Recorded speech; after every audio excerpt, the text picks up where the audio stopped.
Σεβασμιότατοι και προσφυλέστατοι Άγιοι αδελφοί, Άγιε Βελγίου, κύριε Παντελεήμων, Άγιε Γερμανίας, κύριε Αυγουστίνε, Άγιε Γαλλίας, κύριε Εμμανουήλ, Άγιε Ατλάντας, κύριε Αλέξιε, Άγιε Νέας Ιερσέης, κύριε Ευάγγελε, Άγιε Ισπανίας, κύριε Πολύκαρπη, Θεοφιλέστατοι Επίσκοποι Ευμενίας, κύριε Μάξιμε,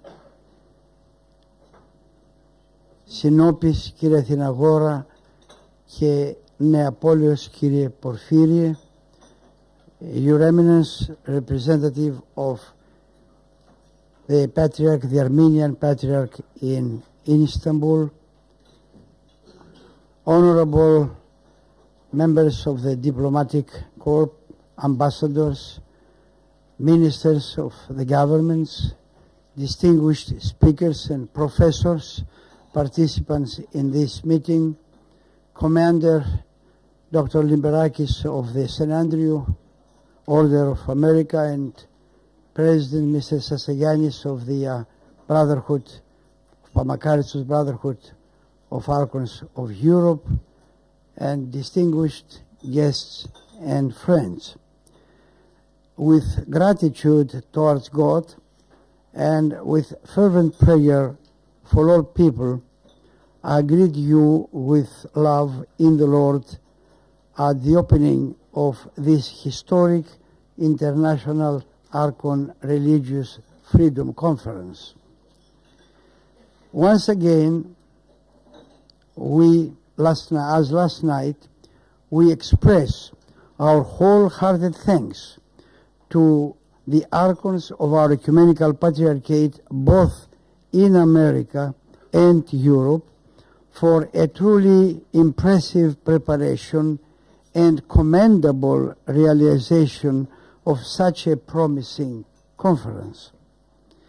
The Archons have worked intensely, lovingly, and offered significant sacrifices in order to make sure that the Conference for the Religious Freedom of our Ecumenical Patriarchate and the religious minorities in Turkey will contribute in eliminating everything that prevents a full exercise of religious freedom by them.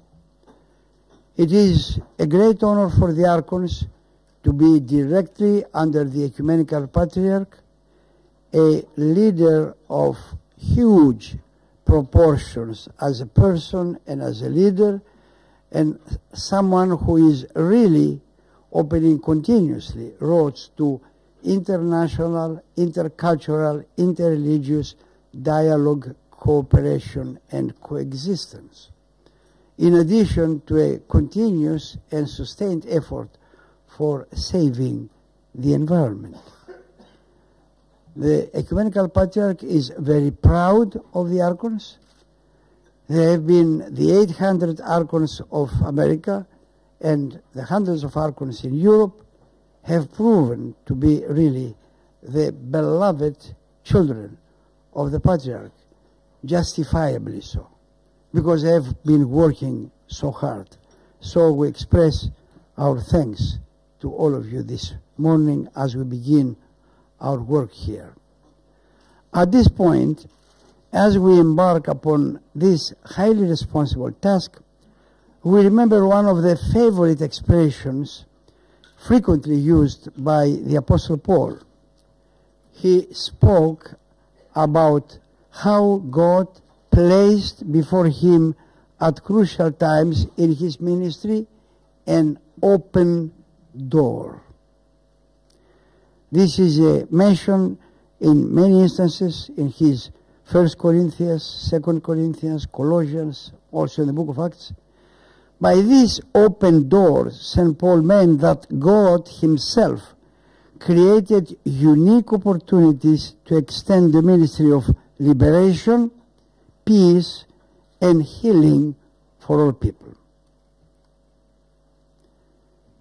Now, an open door is a new opportunity for entering into unknown areas of human experience, for discovering new possibilities, for enhancing human relationships, for learning new ways of coexistence among religiously, culturally, and ethnically diversified people. An open door is an entryway into a new era of understanding and mutual respect and between religious minorities and the states in which they live. An open door can also be viewed as a new opportunity for eliminating the unacceptable limitations of religious freedom unfairly imposed upon the religious minorities in any place. We are talking about Turkey specifically, and imposed on our Ecumenical Patriarchate. Under this perspective, the present international conference, so carefully and methodically organized by the Archons of our Ecumenical Patriarchate, constitutes the open door for Turkey to demonstrate her willingness to build the bridge of connection with the European Union. Freedom, my beloved people, is not an abstract, isolated word and concept.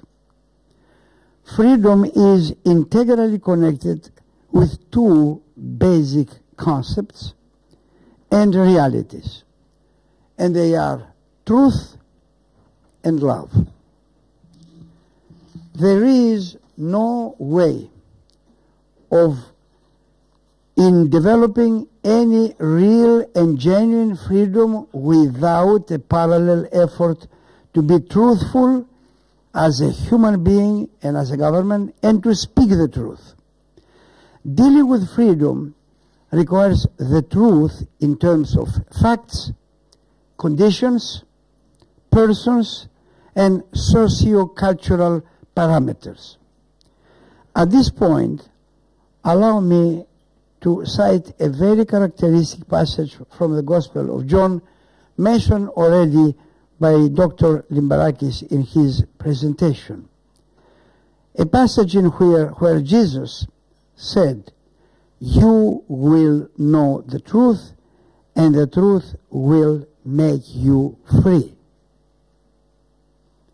This is an absolutely important element in any effort of establishing any kind of freedom. The second equally important concept related to freedom is love. Freedom pertains to human beings, and you cannot deal with human beings in terms of freedom without loving them and seeing in them the image and likeness of God.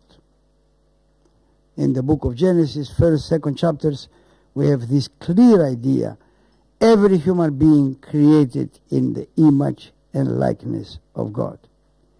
Here again, a very important passage from the Bible gives us a key for a better understanding of this issue. In his letter to the Galatians, St. Paul wrote, "You have been called to freedom." In the original, "Εμείς επελευθερία εκλήθητε." However, don't take freedom as an excuse for sinful, selfish actions, but through love serve each other. Δια της αγάπης δουλεύετε αλλήλεις. Through love serve each other. The idea is very clear. Freedom presupposes relationships of care and love for each other. Otherwise, it becomes an empty, cold talk with no results and no significance, real, for human beings. If truth and love are the indispensable factors in establishing and promoting any kind of freedom, It is all the more so in dealing with religious freedom. Of all forms of liberty or independence, religious freedom is the most sensitive and the most important. It is the freedom of practicing of one's own religious preference. It is so delicate and vital form of freedom because it deals with the intimate relationship of our God and Creator. Every human being comes and lives on this earth at a certain point of time, which is a mini second. In view of the millions of life of the universe, what is a human life of each individual? Yet this is a unique moment for each individual. How can we deprive any individual during this moment in the history of the universe from his freedom? Especially his freedom with the one who brought him into existence in the course of these millions of years. So here we have a very important element. With this international conference today, we face an open door of friendship, and we create an opportunity for a genuine encounter. We create an opportunity for freedom understood in indispensable connection with truth and love, a freedom to be shared in an open forum, unfettered by narrowness of mind or thought. We will engage here in a free exchange of ideas that of itself will promote freedom. This is an act of establishing freedom, regardless of anything else that will happen after. The work that begins today is not only for the participants, it is a work that affects the lives, liberty, and happiness of people around the globe. Allow me to explain. Today we engage in discussions focusing on the specifics of the liberties and rights of religious minorities in Turkey. But our deliberations have a much broader scope than individual persons and states. All people desire to live in peace, to worship freely, to provide adequately for their loved ones, and to love their homeland. To the extent that people are prohibited from realizing these aspirations, they are not free. We have gathered here in Brussels to speak not only about the issues surrounding religious minorities in Turkey. We are speaking about minorities wherever they may be, whether Muslims in Zurich, or Christians in Baghdad, or Jews in Mumbai, or Hindus in Los Angeles. Our work during these short yet extraordinary days will set a standard for others, and not merely for others to applaud or appreciate, but to follow. When we see fellow human beings' religious freedom violated, what we are really seeing is a violation of a fundamental human right in worshiping God.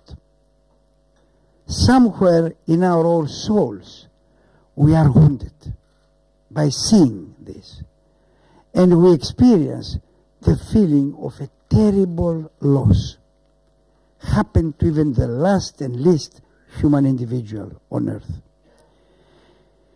It is the most basic interest of every human being to insist on the rights of every brother and sister, and especially those in the minority. It is in the most basic interest of societies, states, and nations to insist that all of their citizens have equal rights, especially the fundamental right of religious freedom. Therefore, let us walk boldly together through the door that is open to us this day.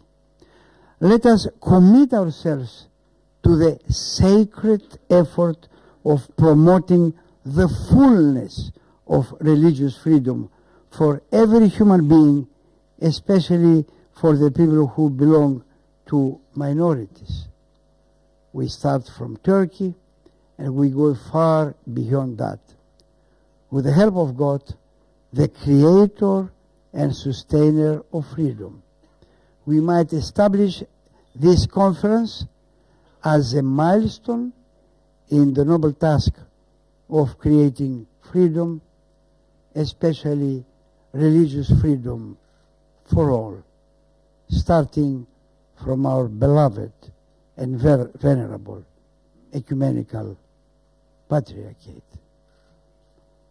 Thank you.